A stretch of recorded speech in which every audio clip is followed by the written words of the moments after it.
माननीय न्यायालय, good morning sir. मैं एडवोकेट राखी पटेल अभियुक्त पक्ष की तरफ से अभियुक्त का पक्ष रखने की अनुमति चाहती हूँ।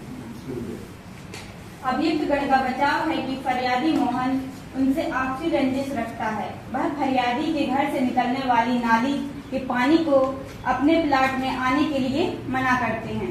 फरियादी और उसकी पत्नी मोटरसाइकिल से गिर गए हैं एवं इन्हीं परिस्थितियों का लाभ उठाने के लिए अभियुक्त गण के विरुद्ध झूठी रिपोर्ट दर्ज कराई गई है। दिनांक 30 तारीख 11 महीना 2024 का ये मामला बताया गया है, जबकि 4 तारीख 12वां महीना 2024 को रिपोर्ट दर्ज कराई गई है। इसमें 3 दिन का विलम्ब है और यदि जब बिछिया अस्पताल रीवा में उन्हें भर्ती कराया गया तो उसी समय ना तो आपातकालीन परिस्थितियों का विवरण मिलता है कि उन्हें इमरजेंसी में एडमिट किया गया है या नहीं। मोहन और उसकी पत्नी राधा ने उसी समय अस्पताल में मारपीट का मामला बताते हुए पुलिस को क्यों सूचना नहीं दी।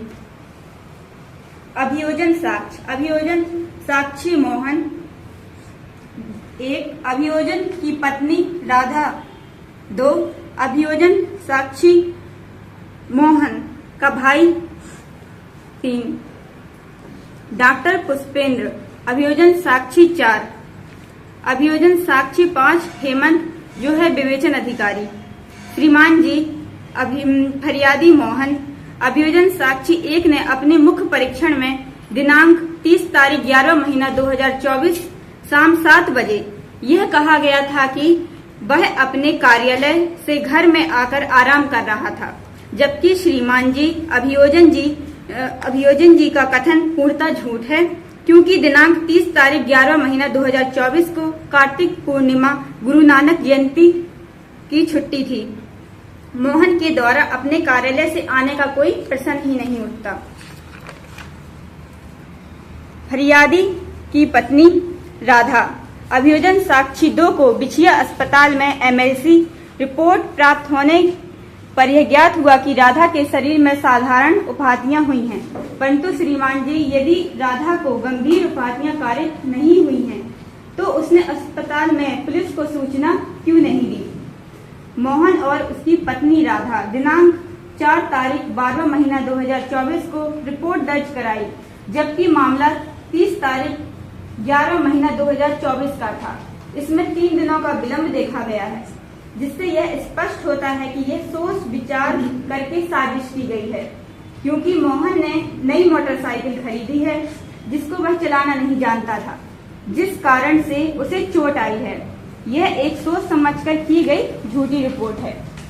अभियोजन साक्षी सोहन 3 जो मोहन का सगा भाई है, इससे अभियोजन द्वारा किसी भी स्वतंत्र साक्षी को परिचित नहीं किया गया है। आखिर इसमें कोई अन्य व्यक्ति जो मोहन का संबंधी ना हो, ऐसा कोई साक्षी क्यों नहीं है। परिवार के अलावा क्या वहाँ अन्य कोई लोग नहीं थे, जबकि इसमें पड़ोसियों के बचाव तक का जिक्र किया गया है।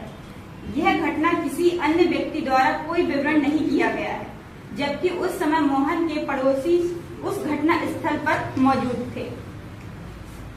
डॉक्टर पुष्पेंद्र अभियोजन साक्षी 4 ने मोहन और सोहन उसकी पत्नी राधा के कथनों, चिकित्सक परीक्षण रिपोर्ट, प्रदर्श P3, प्रदर्श P04, प्रदर्श की एक्सरे रिपोर्ट, प्रदर्श P5 एवं एक्सरे प्लेटेस आर्टिकल्स प्रमाणित किया गया है, जबकि यह रिपोर्ट में यह समय स्पष्ट नहीं बताया गया है तथा हड्डी टूटी है या नहीं यह भी पूर्ण स्पष्ट नहीं है। डॉक्टर पुष्पेंद्र अभियोजन साक्षी 4 ने मोहन और उसकी पत्नी राधा को दाहिने हाथ और दाहिने पैर में चोट बताई है, जबकि अभियोजन कथन में राधा की बाईं भुजा और दाएं पैर में चोट बताई गई है। श्रीमान जी इससे यह पता चलता है कि राधा पर लगी हुई चोट की रिपोर्ट झूठी और बेबुनियाद है, और साथ ही अभियोजन का कथन भी झूठा है। यह एक आपसी रंजिश है जिसके तहत झूठी रिपोर्ट तैयार की गई है। हेमंत अभियोजन साक्षी 5 विवेचन अधिकारी है, इसके द्वारा समस्त कार्यवाहियां स्पष्ट रूप से नहीं बताई गई हैं।